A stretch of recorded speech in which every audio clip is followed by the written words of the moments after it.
Kita tunduk kepala dan kita berdoa.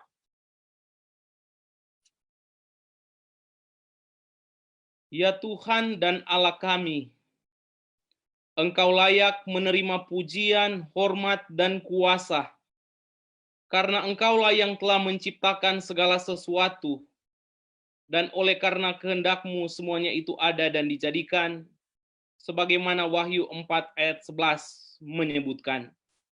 Saat ini kami akan mempelajari Bible study, dan kami tahu dalam Kisah 1 ayat 8, kamu akan menerima kuasa kalau Roh Kudus turun ke atas kamu. Dan dalam Lukas 11 ayat 13, Roh Kudus akan diberikan bagi mereka yang meminta kepada Tuhan. Kami minta kuasa Roh Kudus hadir bersama-sama dengan kami sekarang ini. Di dalam nama Yesus Kristus kami berdoa. Amin. Saya berharap teman-teman bisa menggunakan Alkitab atau ada Alkitab supaya kita bisa baca bersama-sama.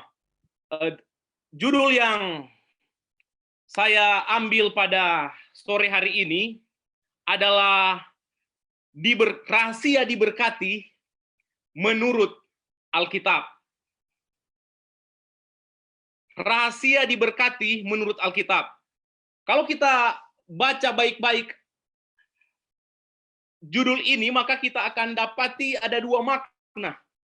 Pertama, rahasia diberkati itu menurut Alkitab apa? Tapi yang saya maksudkan dengan judul ini adalah rahasia diberkati adalah menurut Alkitab. Itulah sebabnya ini ada dua kata di situ. Kata diberkati ini menurut Kamus Besar Bahasa Indonesia, saya coba cari di kamus online, Kamus Besar Bahasa Indonesia, dia berikan arti daripada berkat adalah karunia Tuhan yang membawa kebaikan dalam hidup manusia. Jadi itu berkat. Dan semua manusia itu mau diberkati, mau ada berkat. Di mana-mana kalau kita berkunjung atau kita mau menyapa, maka selalu kita sampaikan diberkati selalu. Aduh, diberkati, diberkati. Semua kita merindukan berkat. Saya juga secara pribadi mau mendapatkan berkat. Apalagi saudara rival, di saat-saat ini pasti rindu mendapatkan berkat. Dan kita semua. Dan berkat itu artinya karunia Tuhan yang membawa kebaikan dalam hidup manusia. Jadi berkat adalah karunia Tuhan yang membawa kebaikan dalam hidup manusia. Sementara Alkitab menurut Kamus Besar Bahasa Indonesia berarti kitab suci agama Kristen yang terdiri dari dua bagian, perjanjian lama dan perjanjian baru. Kalau kita gabungkan dua kata ini, maka rahasia diberkati menurut Alkitab itu berarti berkat itu akan ada bagi sahabat-sahabat atau teman-teman yang menurut Alkitab. Tapi bagaimana mau menurut Alkitab kalau kita tidak mempercayai Alkitab?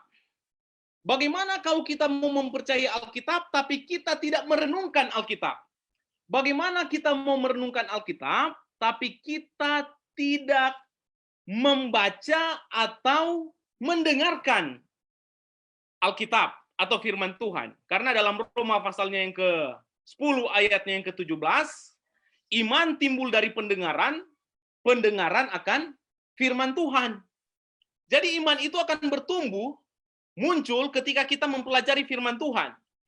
Roma pasal 10 ayat 17 menyatakan hal yang demikian. Dan kalau kita baca dalam Mazmur pasal 1 ayat 1 sampai 6, firman Tuhan menyebutkan ada dua jalan, jalan orang benar dan jalan orang fasik. Berbahagialah orang yang tidak berjalan menurut nasihat orang berdosa, yang tidak berdiri di jalan orang berdosa, dan yang tidak duduk dalam kumpulan pencemooh. Ayat 2, tetapi yang kesukaannya ialah Taurat Tuhan, dan yang merenungkan Taurat itu siang dan malam. Ia seperti pohon yang ditanam di tepi aliran air yang menghasilkan buahnya pada musimnya dan yang tidak layu daunnya, apa saja yang diperbuatnya berhasil. Jadi kalau kita lihat di sini, Orang yang merenungkan firman Tuhan siang dan malam, ada janji firman Tuhan mengatakan apa saja yang diperbuatnya berhasil. Kita bisa baca itu di dalam Mazmur pasal 1 ayat 1 sampai ayatnya yang ke-6. Jadi untuk mendapatkan berkat, pertama yang harus kita buat adalah kita harus menurut Alkitab. Tapi sebelum menurut Alkitab, kita harus mempercayai Alkitab. Dan sebelum kita mempercayai Alkitab, kita harus merenungkan dan membaca, mendengarkan firman Tuhan. Oleh karena itu, pada bagian pertama dari pelajaran ini, saya rindu mempelajari tentang Alkitab. Tentang Alkitab. Saya secara pribadi, teman-teman semua, saya gemar, salah satu hobi saya adalah mengumpulkan tipikal Alkitab. Jadi bentuk-bentuk Alkitab.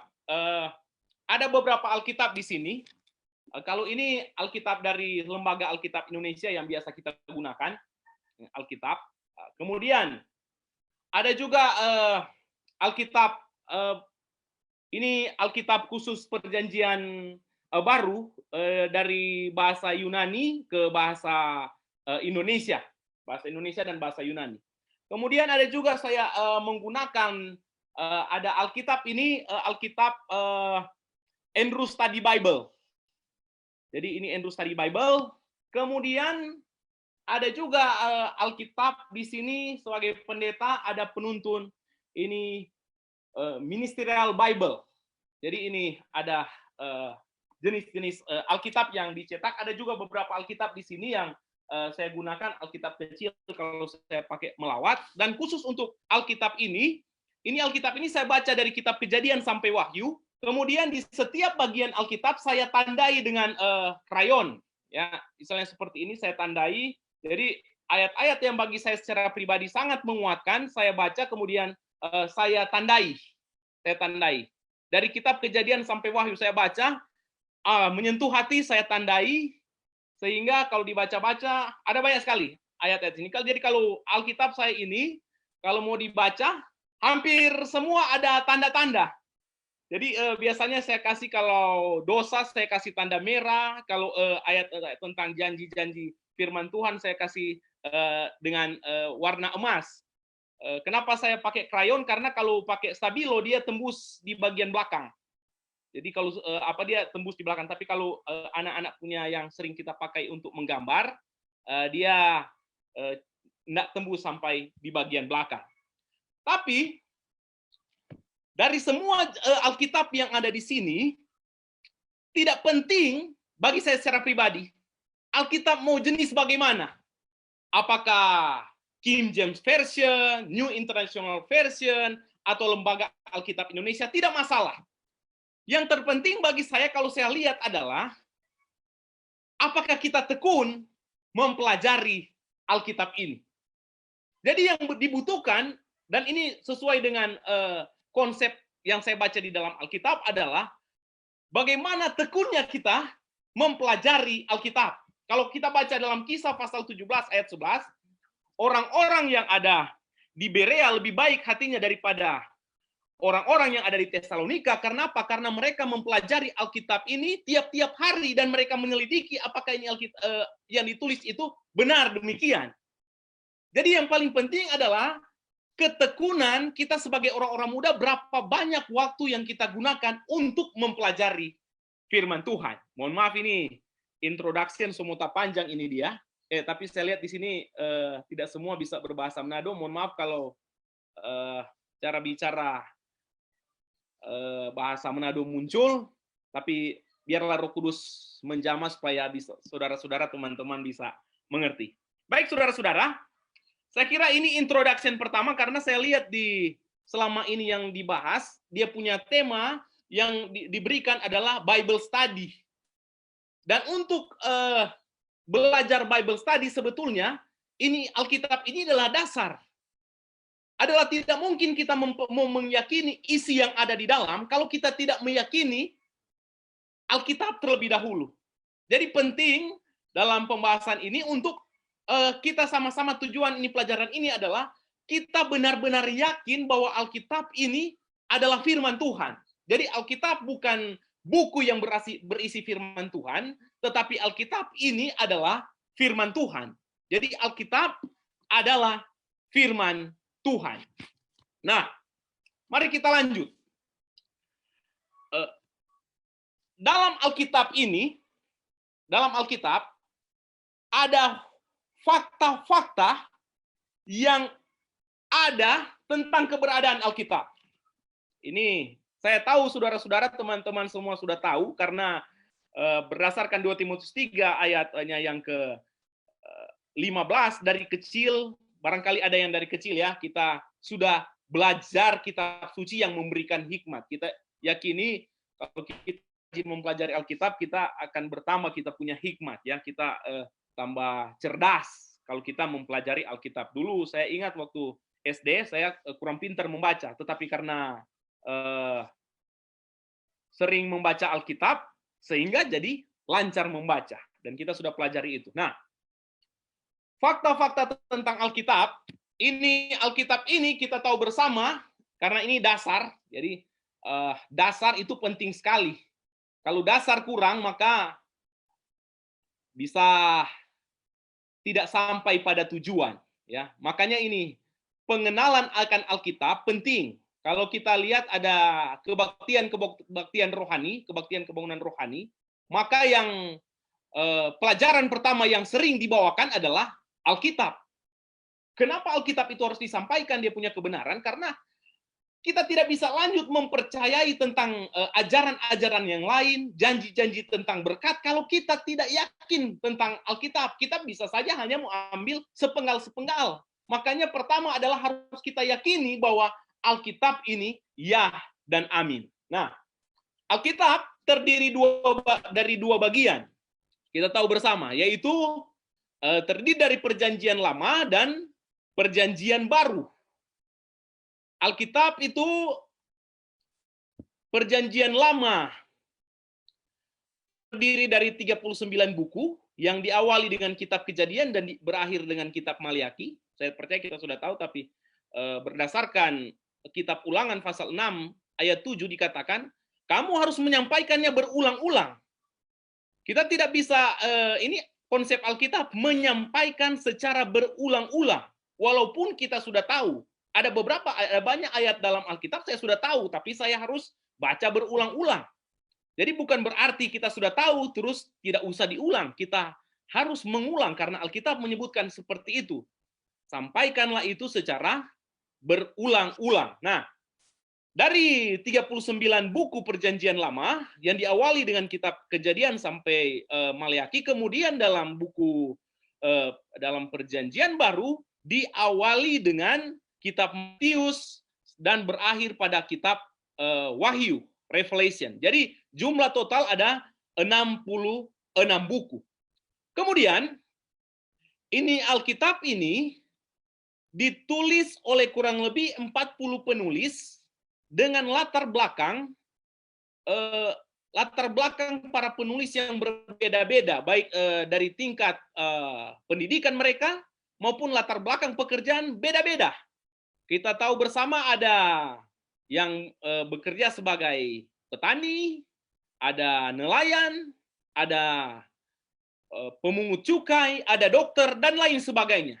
Kurang lebih jumlahnya ada 40 penulis. Dan penulis-penulis Alkitab ini, mereka menuliskan Alkitab dengan jangka waktu yang sangat panjang. Jangka waktu yang ada kurang lebih 1.500 sampai 1.600 tahun.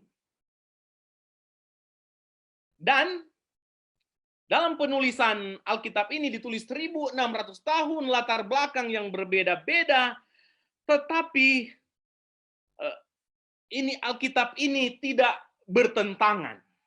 Ini yang luar biasa. Ditulis latar belakang berbeda-beda,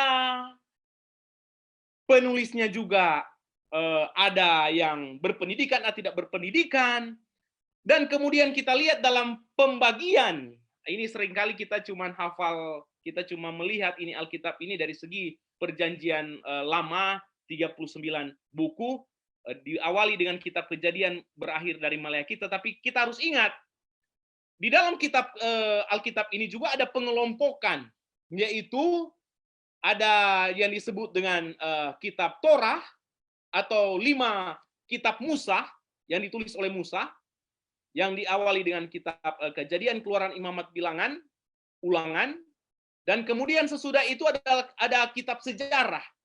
Kitab sejarah ini terdiri dari 12 kitab, diawali dengan kitab Yosua dan berakhir dengan kitab Esther. Kemudian setelah kitab sejarah, ada juga kitab puisi yang diawali dengan kitab Ayub dan berakhir dengan kitab Ayub, diawali dengan kitab Ayub dan berakhir dengan kitab Kidung Agung. Kemudian sesudah kitab yang berisi puisi-puisi, ada juga yang disebut dengan kitab nabi-nabi besar. Kitab nabi-nabi besar ini terdiri dari 5 kitab yang diawali dengan kitab Yesaya, Yeremia, Yeskiel, dan Ratapan, dan ada kitab Daniel. Jumlahnya ada 5 kitab. Kemudian sesudah kitab nabi-nabi besar, ada kitab nabi-nabi kecil yang terdiri dari 12 kitab dari Hosea sampai Maleakhi. Tapi saya mau sampaikan di sini apa yang saya dapat, saya pelajari. Kenapa disebut kitab nabi-nabi besar? Bukan ini nabi-nabi besar ini dia punya mereka lebih besar daripada nabi-nabi kecil, bukan. Sama-sama nabi, tapi mereka disebut nabi-nabi besar karena tulisan mereka lebih panjang dibandingkan dengan nabi-nabi yang lain, ya. Dikategorikan nabi-nabi kecil karena tulisan mereka itu cuman singkat-singkat, hanya terdiri dari beberapa pasal. Jadi itu yang membedakan kenapa dibagi menjadi kitab nabi-nabi besar dan ada kitab nabi-nabi kecil. Bukan karena yang besar lebih besar, yang kecil-kecil, enggak. Bukan itu yang maksudnya. Tapi karena nabi disebut nabi besar karena dia punya penulisan kitab, dia lebih banyak dibandingkan dengan nabi-nabi kecil yang tulisannya hanya beberapa pasal. Bagaimana dengan perjanjian baru? Perjanjian baru ada dikenal dengan kitab Injil, dan kitab Injil ini terdiri dari 4, yaitu Matius, Markus, Lukas, dan Yohanes. Dan ini kitab Injil disebut dengan kitab sinoptik, kecuali kitab Yohanes. Kata sinoptik ini artinya dia punya penulisan sama. Karena ini kitab Yohanes ini sedikit berbeda, dia punya gaya penulisan dan isi, maka walaupun dia bahas sama-sama tentang Yesus, maka itu yang disebut dengan Injil sinoptik adalah Matius, Markus, dan Lukas. Yohanes tidak termasuk, tetapi sama-sama disebut kitab Injil. Kemudian sesudah itu ada juga kitab sejarah. Kitab sejarah itu adalah kitab kisah, dan kemudian ada yang disebut dengan surat-surat rasuli. Surat-surat rasuli ini adalah surat-surat yang ditulis oleh Rasul Paulus, dan kemudian ditutup dengan kitab apokaliptik atau kitab wahyu, ya, yang membahas peristiwa-peristiwa yang akan terjadi pada akhir zaman. Baik, saya mau menginformasikan apa yang saya pelajari. Kenapa ini penting? Karena sekali lagi saya mau sampaikan apa yang saya pahami. Karena dasar dari segala sesuatu adalah kita mengakui bahwa Alkitab itu adalah firman Allah. Kita harus akui ini adalah firman Allah. Martin Luther dia sebutkan sola scriptura. Sola scriptura itu berarti hanya Alkitab dan Alkitab saja. Ya, artinya dia sampaikan cara hidup, cara kita beraktivitas, cara kita berkeyakinan, cara kita berkepercayaan, semua hanya didasarkan pada Alkitab. Alkitab jauh lebih tinggi dari tradisi, Alkitab jauh lebih tinggi dari pengalaman hidup, Alkitab jauh lebih tinggi daripada budaya, karena Alkitab dan hanya Alkitab penuntun kita, penuntun manusia untuk berkepercayaan, berkeyakinan, dan penuntun kita untuk beraktivitas hidup setiap hari. Sola Scriptura. Kenapa penting? Karena kembali saya mau sampaikan, kalau kita ragu dengan Alkitab, maka ini akan mempengaruhi keputusan kita ketika kita mempelajari bagian-bagian Alkitab. Oleh karena itu, pada sore hari ini kembali saya mau mengingatkan, menguatkan sahabat-sahabat semua dan siapa saja yang sempat mengikuti acara ini, mari kita mempercayai Alkitab, karena Alkitab itu ditulis kurang lebih 1600 tahun, ditulis oleh kurang lebih 4 penulis dengan latar belakang yang berbeda-beda. Kemudian Alkitab itu ditulis kurang lebih 1600 tahun, tetapi anehnya dia tidak pernah bertentangan. Kenapa tidak bertentangan? Kita sudah mau masuk ini. Kenapa Alkitab itu tidak bertentangan? Mari kita buka sama-sama. Kalau ada Alkitab atau ada Alkitab, kita buka sama-sama dalam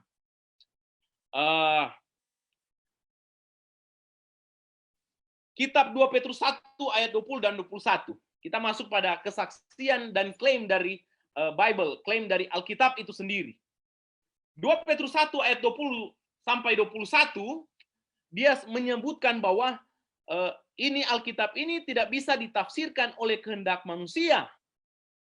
Ayat 21 dikatakan bahwa tidak pernah nubuat dihasilkan oleh kehendak manusia, tetapi oleh karena dorongan Roh Kudus, orang-orang berbicara atas nama Allah. Ini penting ini.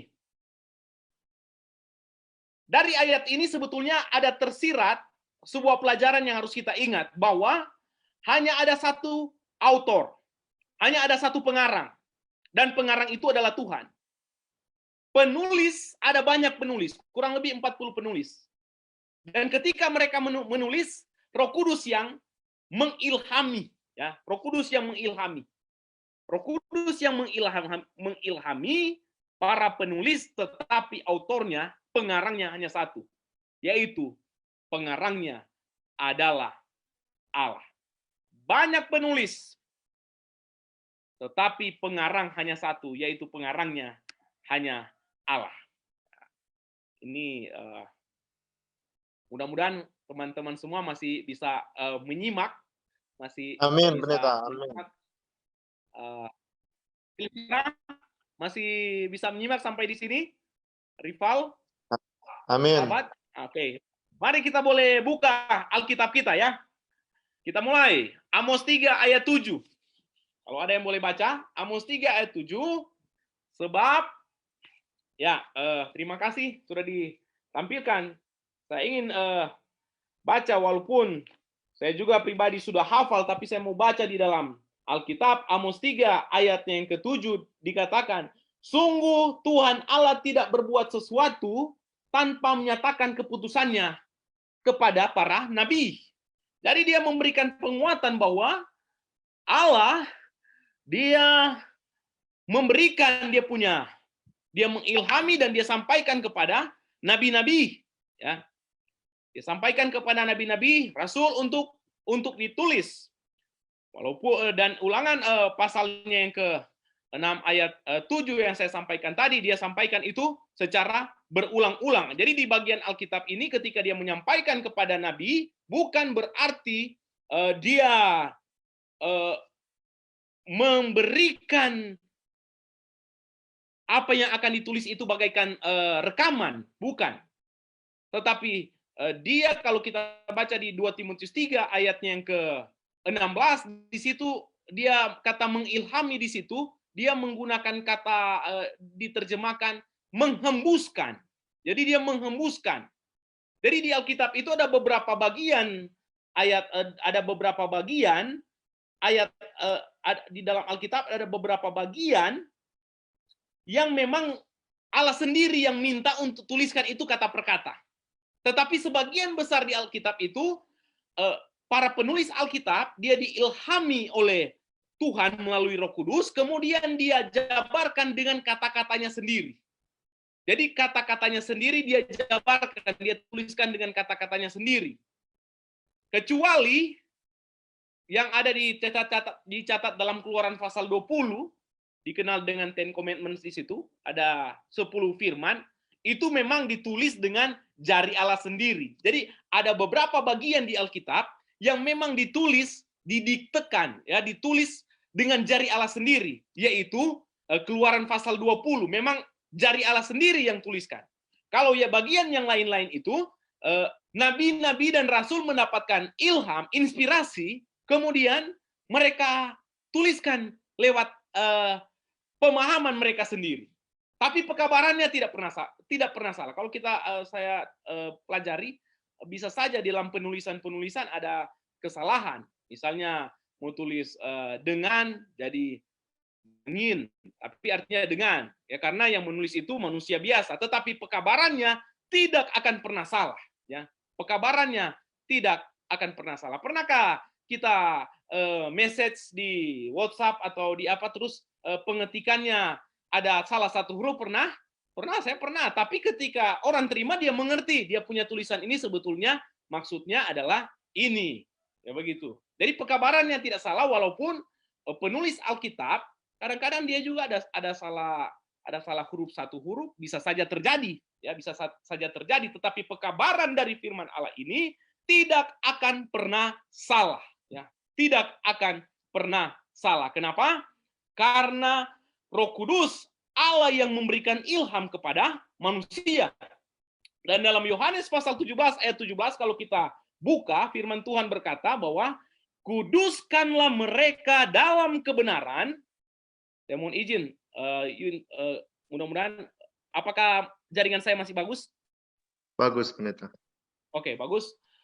Yohanes 17 ayat 17, kuduskanlah mereka dalam kebenaran, karena firman-Mu adalah kebenaran. Jadi Yohanes dia katakan, kuduskanlah mereka dalam kebenaran, Yohanes 17 ayat 17, karena firman Tuhan adalah kebenaran. Dan kemudian kalau kita baca dalam Yesaya pasal 32 ayat 17, firman Tuhan berkata, di mana ada kebenaran, di situ akan muncul damai sejahtera, dan akibat kebenaran adalah ketenangan, ketentraman untuk selama-lamanya.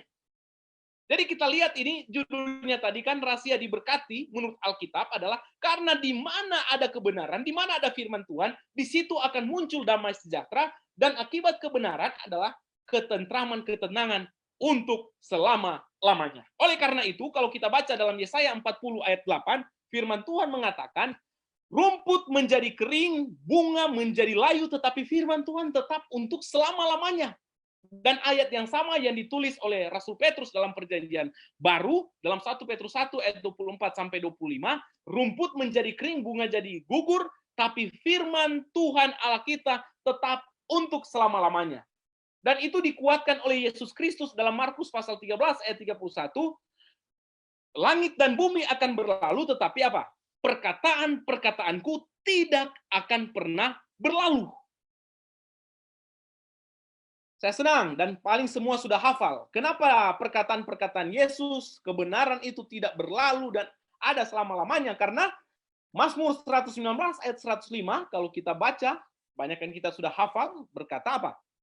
Firman-Mu itu pelita bagi kakiku dan terang bagi jalanku. Itulah sebabnya Raja Daud dalam kitab Mazmur, dalam Mazmur pasalnya yang ke 119 ayat 147, dia katakan, waktu aku bangun, aku datang berteriak minta tolong kepada Tuhan, dan firman Tuhan menguatkan aku. Saya ingin kita baca sama-sama ya. Biasanya kalau cuma dihafal-hafal, takutnya ini pendeta ini kurang karang-karang, dia bilang tuh ayat ini dia.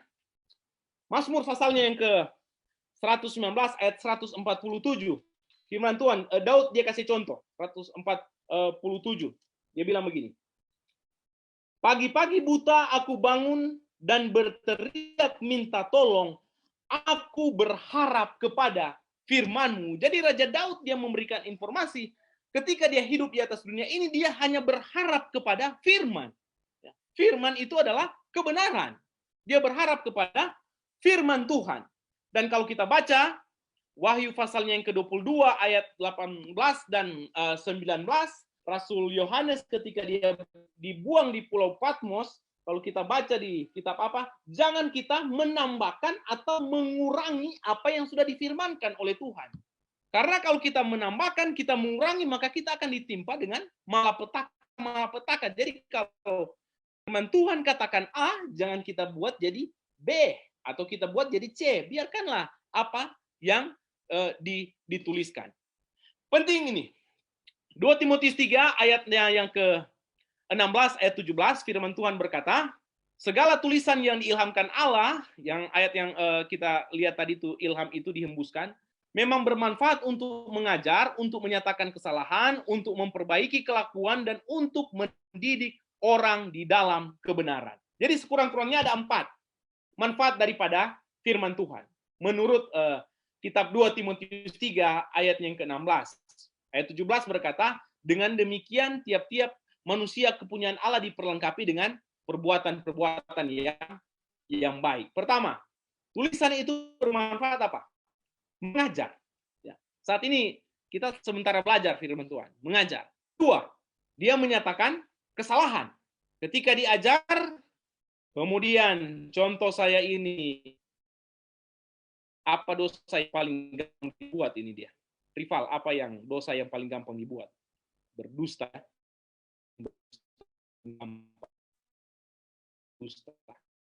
Ya. Ketika saya diajarkan, saya ini kesalahan saya ini pendusta. Tapi ketika saya belajar Alkitab, diajar, kesalahan saya dinyatakan. Oh ini berdusta. Menyatakan kesalahan saya ini pendusta. Kemudian saya harus memperbaiki kelakuan. Saya harus rubah. Saya punya karakter. Saya tidak boleh lagi jadi pendusta menurut firman Tuhan. Dan ketika saya berubah, maka saya sementara dididik di dalam kebenaran. Ya. Inilah yang dimaksud dengan 2 Timotius 3 ayatnya yang ke-16. Alkitab itu bermanfaat mengajar, menyatakan, memperbaiki kelakuan, dan mendidik orang di dalam kebenaran. Tapi ada masalah. Kalau hal-hal yang gampang dirubah, barangkali kita secara otomatis bisa rubah. Tapi kalau ada hal-hal yang keras, kita menyatakan, kalau kita baca di dalam Ibrani pasalnya yang keempat, ayatnya yang ke Ibrani 4 ayat 12, firman Tuhan berkata, Ibrani 4 ayat 12 ini, firman Allah hidup dan kuat dan lebih tajam daripada pedang bermata dua manapun, yang menusuk amat dalam sampai memisahkan dua dan sendi dan sumsum, membedakan pertimbangan dan pikiran hati kita. Jadi kalau misalnya dalam perjalanan kehidupan kita, ketika kita membaca Tuhan dan ternyata firman Tuhan yang dicatat itu sedikit menyinggung perasaan kita, ingat bahwa Alkitab itu bagaikan pedang bermata dua. Kalau ada kesalahan yang datang, tetapi dia punya fungsi adalah supaya kita bisa memperbaiki. Ya. Dan ketika kita perbaiki, maka kita sementara dididik di dalam kebenaran. Ya. Kita sementara dididik di dalam kebenaran. Roma pasal 15 ayat 4 kalau kita baca di dalam Alkitab, bahwa Rasul Paulus menyatakan bahwa penghiburan, penguatan dari kita manusia hanyalah berdasarkan kitab suci. Seberapa menit kita ada bicara ini dia? Listra. Sekitar 15 menit lagi, Pendeta. Oh, 15 menit lagi. Mohon maaf ini dia, karena kalau Bible study saya biasanya cuma gunakan ayat-ayat Alkitab dan kita baca bersama-sama. Ya. Kenapa saya pilih seperti itu? Karena ingat, satu statement Alkitab lebih berarti daripada 1000 argumen dunia. Amin. Kenapa? Karena kalau Alkitab itu firman Tuhan dan tidak mungkin salah. Jadi kalau saya bagikan firman Tuhan ayat-ayat Alkitab, karena saya mau cari aman, tidak mungkin saya mau salah karena yang menyampaikan itu adalah firman Tuhan. Kalau saya pakai gunakan argumen-argumen pandangan-pandangan orang terkenal, bisa saja salah. Tapi kalau kita menggunakan Alkitab, tidak mungkin salah. Dan ini saya mau ajak teman-teman semua, kalau mau di mana saja, gunakan saja Alkitab. Ya. Gunakan Alkitab. Kalau menggunakan Alkitab, tidak mungkin salah. Karena Alkitab itu adalah kebenaran. Ya. Tinggal 15 menit ya. 15 menit selesai. Selanjutnya, kalau kita lihat ini Alkitab ini dia, harus ingat. Kenapa kita harus gunakan Alkitab? Karena Yesus juga memberikan teladan. Ketika Yesus, dia yang adalah Allah menjadi manusia berdasarkan Yohanes pasal 1 ayat 14, Yohanes 1 ayat 1, kemudian ayatnya yang ke-16, 14, menjadi manusia. Waktu dia hidup di atas dunia ini, dia tidak pernah menggunakan argumennya sebagai manusia ketika dia menghadapi berbagai tantangan, tetapi pandangan-pandangan yang dia buat, yang dia berikan, dia selalu gunakan dengan menggunakan sola scriptura. Ya, dia gunakan sola scriptura. Salah satu contoh, ketika dia berada di padang gurun, berpuasa 40 hari, 40 malam, tidak makan, tapi tidak disebutkan apakah dia tidak minum. Dia bilang begini, setan datang, kemudian dia bilang, ini 40 hari, 40 malam tidak makan ini dia. Puasa, kita sering waktu di Jakarta, seringnya puasa Ester. Ya, puasa Ester kita tidak makan, tidak minum selama 3 hari. Semua sakit so muncul itu. Hari pertama masih aman. Hari kedua, sakit kepala, sakit belakang, sakit, demam, panas. 3 hari tidak makan. Yang puasa Ester ya, puasa Ester. Tapi senang sekali ya. Dan Yesus dia berpuasa 40 hari 40 malam. Tapi kita tidak usah berpuasa 40 hari 40 malam. Karena yang kita pahami, Yesus sudah buat itu untuk kita. Nah, ketika Yesus dicobai, dia menggunakan setan datang. Matius 4 ayat 4. Kalau engkau anak Allah, coba kamu buat ini, batu menjadi roti. Pertanyaan, dapatkah Yesus membuat batu menjadi roti? Rival. Brother rival. Dapatkah dia bisa buatkah batu menjadi roti? Bisa. Bisa lah. Jangankan batu, setan saja dia buat roti jadi. Gitu. Coba saudara lihat. Dia bilang begini, setan jadi roti. Jadi roti dia. Tapi kenapa dia tidak buat? Dia tidak buat bukan karena dia tidak mampu, bukan karena dia tidak sanggup, tapi itu bertentangan dengan karakternya sebagai Allah. Dapatkah Allah membuat sebuah lingkaran menjadi segi 4? Dapat. Tapi dia tidak buat, bukan karena dia tidak sanggup, tetapi itu bertentangan dengan karakternya sebagai Allah. Itulah sebab ketika dia dicobai di padang gurun, Matius pasal 4 mencatat, gantinya dia menggunakan dia punya argumen secara pribadi, tetapi kalau kita baca, Yesus dia menggunakan Alkitab. Pada waktu dia hidup, Alkitab yang dicatat masih dalam perjanjian baru, perjanjian lama.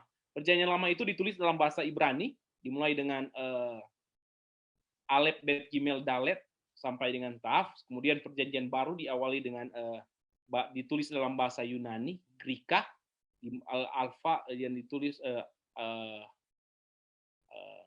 alfa, beta, gamma, delta, epsilon, zeta, eta, theta, iota, kappa, lambda, mu, si, omikron, pi, rho, sigma, tau, upsilon, pi, si, pi, sampai akhirnya omega. Makanya di Wahyu pasalnya yang ke-22 ayatnya yang ke-11 dikatakan bahwa Yesus adalah alfa dan omega. Kalau Yesus lahir di Indonesia, Yesus itu akan jadi A sampai Z. Tapi karena dia hidup di waktu itu bahasa Yunani, jadilah dia alfa dan omega. Coba kalau datang di Manado, jadilah dia. Yesus adalah A dan Z. A dan Z. Begitu dia. Oke, semua tak hilang jalur ini dia. Orang harus kembali kepada pembelajaran penguatan tentang Alkitab ini. Jadi, Yesus dia kutip di dalam Ulangan pasal 8 ayat 3. Dia cuma kutip. Kemudian ketika dia ambil lagi, coba kalau engkau anak Allah jatuhkan kamu tubuhmu di bawah, dia kutip dalam Ulangan 6 ayat 16. Dia kutip juga, kamu harus kalau apa saya akan berikan kalau kamu menyembah aku, tapi dia kutip juga di dalam kitab Ulangan 6 ayat 13, dia katakan, kamu harus menyembah Tuhan Allahmu. Seharusnya dia bisa menggunakan dia punya argumen-argumen, tapi dia tidak gunakan, dia menggunakan Alkitab. Jadi pembelajaran bagi kita adalah kita harus mempercayai Alkitab, dan kalau ada pandangan-pandangan, maka statement yang harus keluar dalam kehidupan kita haruslah didasarkan pada Alkitab. Karena Alkitab adalah penuntun kita untuk beriman, penuntun kita untuk beraktivitas hidup setiap hari, yang disebut dengan sola scriptura. Dan itu yang sudah dibuat oleh saudara-saudara kita dalam Kisah pasal 17 ayat 11. Orang-orang di Berea lebih baik hatinya daripada orang-orang di Tesalonika. Kenapa? Karena mereka mempelajari firman Tuhan itu tiap-tiap hari. Jadi saya yakin, saya percaya, yang bergabung di grup ini, saudara nantinya akan dapat gelar orang-orang yang baik hati. Ya. Kenapa disebut dengan gelar orang-orang yang baik hati? Karena mempelajari kitab-kitab suci. Apakah benar demikian? Jadi terima kasih tadi dicatat ya. Apakah yang saya bagikan ini sesuai dengan Alkitab atau enggak? Tetapi apa yang saya bagikan ini adalah berdasarkan firman Tuhan. Jadi penting bagi teman-teman orang muda. Saya sudah menikah, tapi yang single-single di sini yang masih muda-muda harus ketika di masa muda jadikan kesempatan untuk melayani Tuhan. Melayani Tuhan harus belajar Alkitab, firman Tuhan, karena itu akan kita bagikan. Jadi ketika kita mempelajari Alkitab, saya dibatasi waktu ini, sebenarnya tadi kita hanya siapkan 30 menit, tapi karena diberikan kesempatan 50 menit, ya saya bicara sesuai dengan waktu. Saya akan berhenti tepat jam 50 menit. Nah, berapa menit itu kalau bilang berhenti, semua berhenti. Mau berhenti. Oke, lanjut. Kalau kita mempelajari Alkitab, maka ingat ya, di Alkitab itu selain tadi Yesus menggunakan statement, karena kita yakini Alkitab karena apa yang disebutkan di Perjanjian Lama digenapi juga di Perjanjian Baru, dan apa yang disebutkan di Perjanjian Baru bukan Perjanjian Lama itu digenapi. Jadi kita imani, kita yakini memang berasal dari Tuhan. Contoh, di pasal 7 ayat 14 dikatakan nanti akan lahir seorang yang nanti diberi nama Immanuel. Kemudian kalau kita baca di dalam kitab Matius pasal 2, maka Yesus Kristus itu datang dan diberi nama Immanuel, Allah beserta dengan kita. Kalau kita juga baca dalam Matius pasal 24, di situ disebutkan bahwa Yesus bilang bahwa ini Yerusalem ini dia akan hancur, bahkan tidak ada yang bisa batu-batu saja, tidak ada yang beraturan. Dan kemudian pada tahun 70 apa yang Yesus sampaikan itu digenapi. Jadi firman Tuhan itu, kalau dikatakan firman Tuhan itu selalu digenapi. Dan peristiwa-peristiwa yang terjadi termasuk virus corona yang jadi sekarang ini sudah difirmankan oleh Alkitab bahwa akan ada penyakit sampar. Jadi semua yang terjadi sudah dicatat di dalam Alkitab. Itulah sebabnya saya tertarik, saya ini secara pribadi saya senang sekali membaca Alkitab. Ya. Membaca Alkitab saya imani. Saya ketagihan mencari ayat-ayat di dalam Alkitab. Kenapa? Kalau misalnya saya mau berkat, saya baca di Yeremia 17 ayat 7. Diberkatilah orang yang mengandalkan Tuhan, yang menaruh harapan kepada Tuhan. Jadi kalau saudara mau diberkati, mengandalkan Tuhan. Kalau misalnya saya mau yang tambahan-tambahan yang baik, Matius 6 ayat 33, cari dahulu kerajaan Allah dan kebenarannya, semuanya akan ditambahkan. Kalau misalnya saya mau berkat-berkat yang lain, kalau kita baca dalam Ulangan pasal 8 ayat 1 dikatakan, apabila engkau benar-benar mengasihi Tuhan, melakukan dengan setia segala perintah-perintah dan kehendak-kehendak Tuhan, maka berkat-berkat ini akan datang semua. Itu janji Tuhan. Kalau kita rasa takut, kita bisa baca di dalam Alkitab, Yesaya 41 ayat 10. Jangan takut sebab aku menyertai engkau, jangan bimbang sebab aku ini Allahmu, aku akan meneguhkan engkau, aku akan memegang engkau dengan tangan kananku yang memberikan kemenangan. Dulu saudara, teman-teman saya di pedalaman di Kalimantan, berjalan kaki tengah malam saya ketakutan, terus saya ingat ayat ini. Jangan takut, aku menyertai engkau. Jangan bimbang sebab aku ini Allahmu. Jadi itu Alkitab itu memberikan penguatan, penting kita hafal ya. Kemudian kalau misalnya kita mau minta pertolongan, Mazmur 46 ayat 2 dikatakan Allah itu bagi kita tempat perlindungan dan kekuatan sebagai penolong dalam kesesakan, sangat terbukti. Kalau misalnya kita mau mendapatkan keselamatan, Amsal pasal 18 ayat 10, Allah itu bagaikan menara yang kuat, nama Tuhan itu menara yang kuat, kesanalah orang benar berlari dan mendapat selamat. Kalau kita dalam bahaya, kita dapat janji, misalnya Mazmur 34 ayat 8, malaikat Tuhan berkemah di sekeliling orang-orang yang akan takut akan dia, lalu meluputkan mereka. Kalau misalnya saya mau mengadakan perjalanan, saya tuntut janji Tuhan di Mazmur 121 ayat 7. Tuhan akan menghindarkan engkau dari kecelakaan, Tuhan akan memelihara nyawamu. Kalau saya lagi butuh kebutuhan hidup, saya tuntut janji Tuhan dalam Filipi 4 ayat 19. Allahku akan memenuhi segala keperluanmu menurut kekayaan dan kemuliaannya dalam Kristus Yesus. Kalau misalnya ada perkara-perkara berat datang, Filipi 4 ayat 13, segala perkara dapat kutanggung di dalam Dia yang memberikan kekuatan kepadaku. Kalau misalnya saya butuh ketenangan, saya baca Alkitab, Mazmur 62 ayat 2, hanya dekat Allah saja aku tenang, daripadanya lah keselamatanku. Kalau teman-teman ada yang berbeban berat, ambil Alkitab, baca Matius 11 ayat 28. Mari kepadaku, kamu sekalian punya letih lesu, punya beban berat. Yesus berjanji apa? Memberikan kelegaan. Ada yang berusaha mencari kekayaan, tuntut janji Tuhan. Amsal 10 ayat 22. Berkat Tuhanlah yang menjadikan kaya, susah payah tidak apa? Tidak akan menambahinya. Kalau ada di antara teman-teman saudara-saudara yang rasa sakit, orang tuntut janji Tuhan. Yeremia 33 ayat 6. Dia katakan apa? Aku akan menyembuhkan engkau, aku akan memulihkan engkau, aku akan memberikan engkau kesejahteraan yang berlimpah-limpah.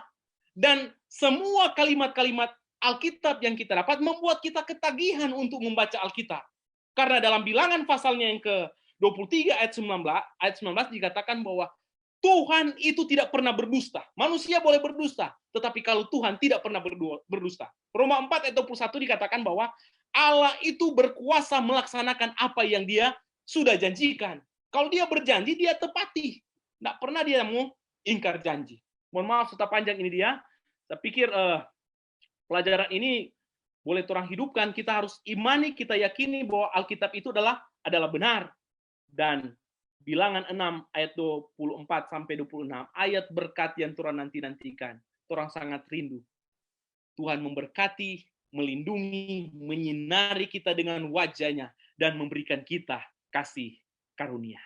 So, sahabat-sahabat, teman-teman orang muda, mari imani Alkitab. Percayai Alkitab, karena Alkitab adalah penuntun hidup kita, penuntun iman kita, penuntun kita untuk mendapatkan keselamatan. Dan Alkitab adalah penuntun kita untuk beraktivitas setiap hari. Mari pelajari Alkitab, karena rahasia diberkati sebetulnya adalah dengan menurut Alkitab. Tuhan memberkati kita semua. Amin. Puji Tuhan, Pendeta. Terima kasih banyak pembahasannya. Saat ini kita akan masuk ke sesi tanya-jawab, yang mana sebelumnya kita akan awali dengan doa. Mari kita berdoa. Bapa kami yang ada di surga, hikmat dan kebijaksanaan hanyalah daripada-Mu saja. Oleh karena itu, berikanlah kepada kami sedikit lewat pertanyaan yang kami ajukan, dan juga jawaban yang akan Pendeta berikan. Biarlah dari kami maupun dari Pendeta hanya datangnya daripada-Mu saja, karena kami yakin dan percaya Alkitab adalah sumber dari segalanya. Ini doa dan permohonan yang kami sampaikan dengan kerendahan hati, di dalam nama Yesus, Tuhan, Juru Selamat dan Imam Besar kami. Amin. Baik, kepada teman-teman semua yang hadir, boleh memberikan pertanyaan, boleh langsung, boleh raise hand, boleh chat kepada saya, nanti saya yang akan bacakan. Silakan kalau ada pertanyaan.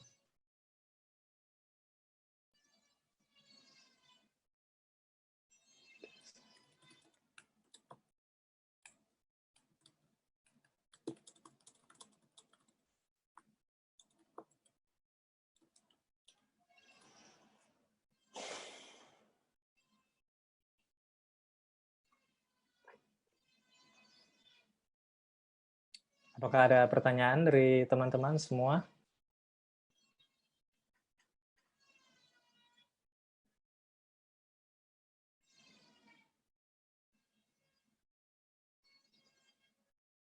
Oh, oke. Ada satu pertanyaan sini, Pendeta. Jadi pertanyaannya seperti ini. Pada saat kita membaca Alkitab, ayat tadi bilang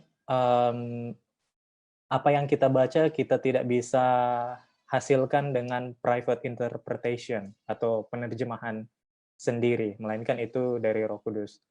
Bagaimana dengan ada hal-hal yang ditanggapi berbeda untuk satu ayat? Saya teringat Yesaya 48, Yesaya 28 ayat 10. Waktu saya baca ayat ini, eh, saya tersenyum membaca ayat ini. Dan hampir semua pasti akan tersenyum. Karena dikatakan, sebab harus ini, harus itu, mesti begini, mesti begitu, tambah ini, tambah itu. Atau tambah ini, tambah itu. Menjawab pertanyaan tadi, Alkitab itu ada beberapa bagian-bagian di Alkitab itu yang memiliki satu dan dua aplikasi. Makanya kalau kita baca Yohanes 3 ayat 16, karena begitu besar kasih Allah akan dunia ini sehingga ia telah mengaruniakan ayat tunggal. Dari satu ayat Alkitab ini maka kita dapat memperoleh ratusan khotbah. Yang semua khotbah itu benar. Jadi kalau kita di sini ada kurang lebih 23 orang, kemudian saya memberikan kesempatan untuk membuat khotbah Yohanes 3 ayat 16, maka dia punya penafsiran ayat itu akan berbeda-beda, dia punya makna rohani yang akan dapat. Ya.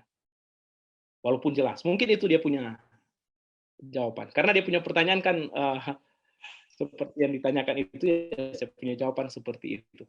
Kalau ada teman-teman yang mau memberikan jawaban, silakan.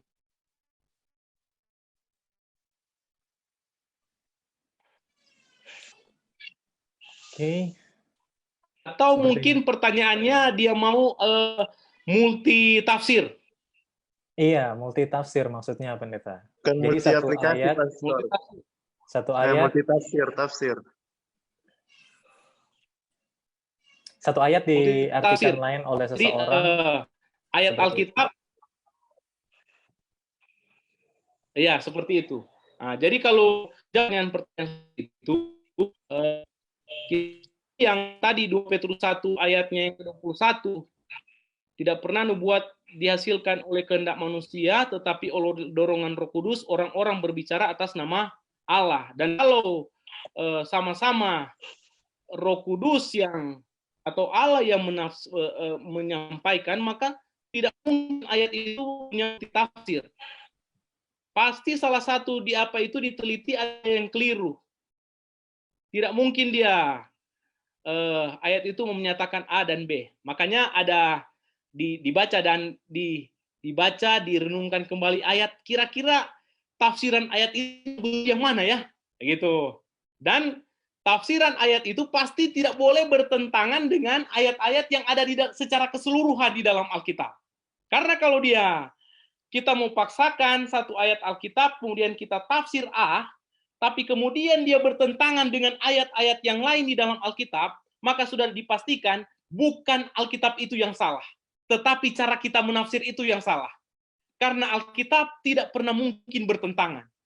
Oleh karena itu, ketika kita mau tafsir satu ayat, kita harus lihat dia punya konteks dan kita jabarkan sehingga dia itu menjadi kesatuan. Karena tidak mungkin Allah yang bilang A di perjanjian lama, kemudian dia mau bilang B di perjanjian baru. Jadi kalau dia ada kekeliruan dalam tafsir, jadi ada apa itu, bukan Alkitab yang salah. Tetapi kita barangkali yang perlu minta Roh Kudus, Tuhan tuntun saya. Minta Roh Kudus, Tuhan tuntun saya supaya mengetahui kebenaran yang sesungguhnya. Itu cara saya mempelajari Alkitab. Mungkin itu kalau yang multitafsir.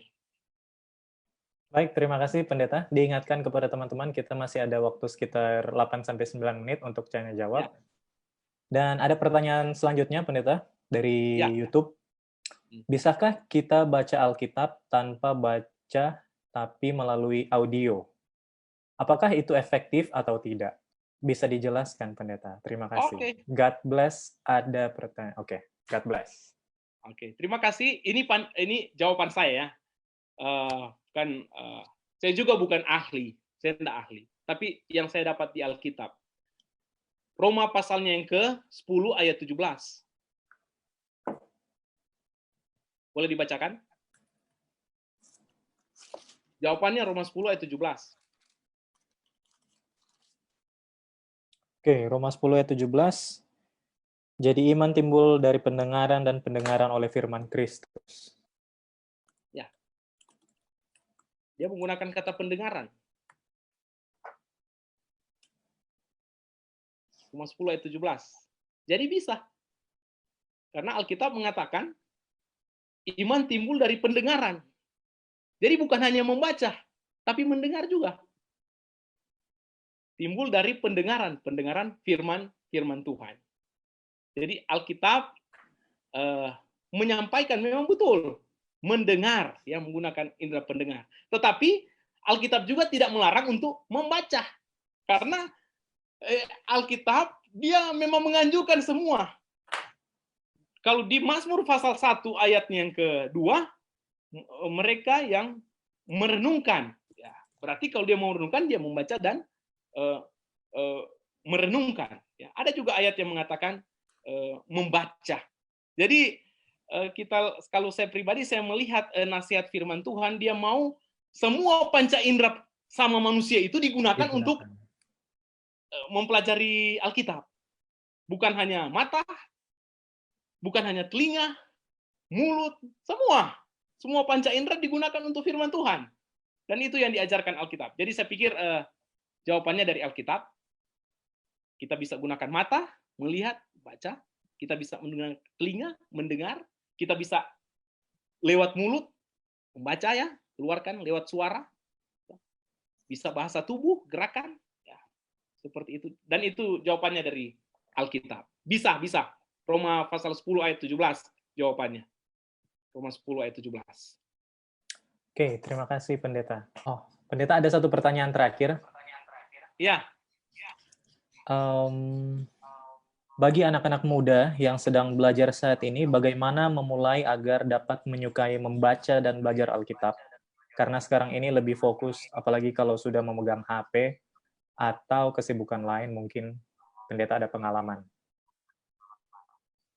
Bagus ini pertanyaan ini, bagus. Yang pertanyaan juga yang sebelumnya bagus. Bagaimana kita mau membuat supaya membaca Alkitab ini kita sedang membaca Alkitab?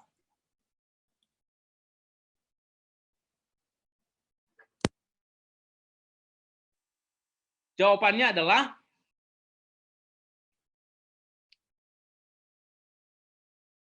kitab Mazmur 1 ayatnya yang kedua tadi.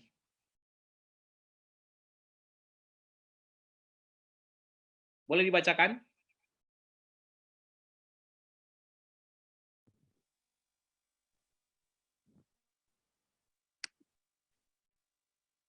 Mazmur 1 ayat 2, tetapi yang kesukaannya ialah Taurat Tuhan dan yang merenungkan Taurat itu siang dan malam. Ya, terima kasih. Jadi dia punya cara supaya membaca Alkitab, ya kita baca.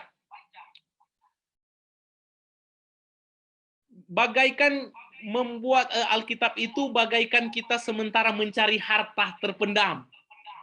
Ya, bagaimana kita mengalihkan itu film Korea, drama Korea, terus kita alihkan ke Alkitab. Drama Korea jadi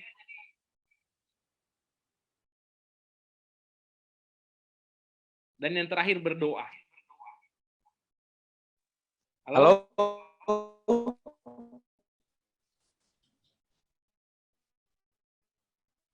Teman-teman, mohon maaf karena saya punya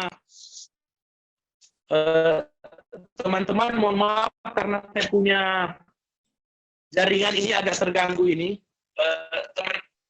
Teman-teman, mohon maaf karena saya punya Pendeta, mungkin satu device boleh di-mute, salah satu device. saya gunakan yang satu saja ya, di yang handphone. Iya. Saya gunakan yang di handphone. Karena ada gangguan di. Oke, silakan. Admin boleh hidupkan saya punya yang di handphone Pingkan Paulus. Oke, sudah kedengaran ini Pendeta? Yang di Pingkan Paulus boleh dihidupkan karena yang di MacBook ada gangguan. On saja videonya, Pendeta. Di Pingkan Paulus, on saja videonya. Bisa langsung on. Ya. You cannot start your video because the host has disabled it. Sorry, host, silakan. Oke. Sudah. Mohon maaf. Gini, Jo. Oke, lanjut. Silakan. Untuk pertanyaan sudah habis, Pendeta. Oh, sudah habis. Nah, untuk saat ini diberikan kesempatan ke Pendeta untuk closing statement untuk Bible study pada saat ini. Jadi teman-teman, sahabat-sahabat semua, saya percaya kita yang ada di grup ini, yang bergabung di grup ini adalah pencari-pencari kebenaran. Dan kebenaran yang sesungguhnya itu hanya akan ditemukan di dalam Alkitab. Sebab Alkitab adalah cara Allah berbicara kepada manusia. Sola Scriptura. Ingat baik-baik, Sola Scriptura. Segala sesuatu yang kita yakini, cara kita berkeyakinan, beriman, mari kita dasarkan semuanya di dalam Alkitab. Termasuk juga cara kita beraktivitas hidup setiap hari didasarkan pada Alkitab, bukan pada yang lain. Alkitab. Dan kalau ketika kita mempelajari Alkitab, kemudian ada masalah-masalah yang terjadi, ingat, bukan Alkitab yang salah. Tetapi mari kita undang kuasa Roh Kudus untuk menuntun kita supaya pemahaman kita dengan pertolongan Tuhan selaras dengan Alkitab. Termasuk juga kalau ada ayat-ayat yang sulit yang disampaikan tadi, kita tidak akan pernah tidak menemukan ayat-ayat yang sulit di dalam Alkitab. Tapi minta Roh Kudus, karena Alkitab tidak mungkin salah. Karena Alkitab adalah firman Allah. Mari kita lebih rajin mempelajari Alkitab. Mari kita percayai Alkitab. Mari kita tekuni Alkitab. Karena Alkitab adalah firman Allah. Tuhan memberkati kita semua. Mohon maaf kalau ada pertanyaan-pertanyaan yang dia punya jawaban belum terlalu memuaskan, tapi biarlah mari kita lebih teliti lagi Alkitab. Karena saya yang tidak memiliki kemampuan menjabarkan jawaban, bukan Alkitab yang salah. Gitu ya. Alkitab selalu benar karena Alkitab adalah firman Allah. Minta Roh Kudus, minta Roh Kudus. Terima kasih. Terima kasih. Baik, Pendeta boleh sekalian untuk mendoakan Bible study kita saat ini. Mari kita tunduk kepala dan kita berdoa. Tuhan, terima kasih kami boleh mempelajari firman-Mu. Engkau memberikan Alkitab firman Tuhan, menginformasikan kepada kami manusia, dari mana asal kami, di mana tujuan hidup kami, dan apa yang harus kami buat selagi kami hidup di atas dunia ini. Karena itu ya Tuhan, tolong kami untuk mencintai Alkitab, mempelajarinya setiap hari, setiap waktu, seperti kami mencari harta yang terpendam. Sebab 2 Timotius 3 ayat 16, semua yang dituliskan, diilhamkan, Alkitab bermanfaat untuk mengajar, menyatakan kesalahan, memperbaiki kelakuan, dan mendidik kami di dalam kebenaran. Tuhan memberkati sahabat-sahabat dengan tulus berkorban waktu, berkorban data, untuk mengikuti pembelajaran Alkitab ini. Biarlah Tuhan balaskan berkat-berkat dari surga. Selalu berikan kesehatan dan kekuatan. Dan Tuhan penuhi kebutuhan-kebutuhan hidup mereka, masa depan mereka.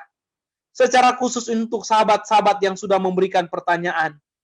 Biarlah Tuhan memberkati mereka. Roh Kudus menjamah hati mereka. Tuntun mereka di jalan yang benar. Tuntun mereka untuk mendapatkan jawaban-jawaban yang benar-benar berasal dari Tuhan. Di dalam nama Yesus Kristus kami berdoa. Amin.